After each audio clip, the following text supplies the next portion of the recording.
महाराष्ट्र के जेजुरी की पवित्र पहाड़ियों के बीच स्थित जेजुरी के पास एक प्राचीन और रहस्यमयी स्थान है लवथरेश्वर महादेव। बहुत समय पहले इस क्षेत्र में एक महान तपस्वी रहते थे जिनका नाम था ऋषि लवथ।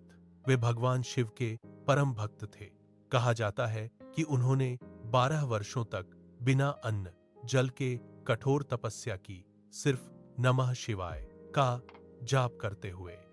लेकिन उसी समय उस क्षेत्र पर एक भयंकर राक्षस का आतंक था, कालकेश असुर।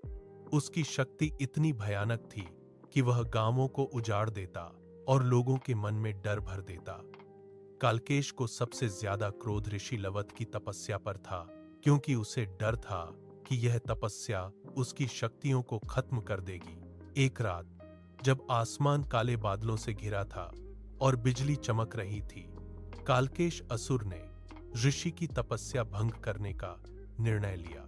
वह भयंकर रूप धारण कर उनके सामने प्रकट हुआ और बोला, हे साधु, तेरी तपस्या अब यहीं समाप्त होगी।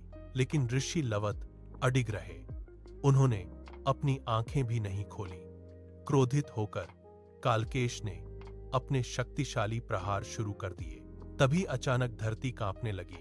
पहाड़ों से गूंजती हुई एक दिव्य ध्वनि सुनाई दी, भक्त की रक्षा स्वयं महादेव करते हैं। तो एक तेज प्रकाश आकाश से उतरा और उसी प्रकाश से भगवान शिव प्रकट हुए। उनका रौद्र रूप देखकर कालकेश कांप उठा। महादेव ने अपने त्रिशूल से एक ही वार में कालकेश असुर का अंत कर दिया। कहते हैं, उस दिन के बाद से आज तक जो भी भक्त सच्चे मन से यहाँ आता है, उसे किसी न किसी रूप में महादेव का चमत्कार जरूर देखने को मिलता है। कुछ लोग कहते हैं कि आज भी रात के समय वहां डमरू की हल्की ध्वनि सुनाई देती है, और कुछ का मानना है कि ऋषि लवथ की आत्मा आज भी वहां तपस्या में लीन है।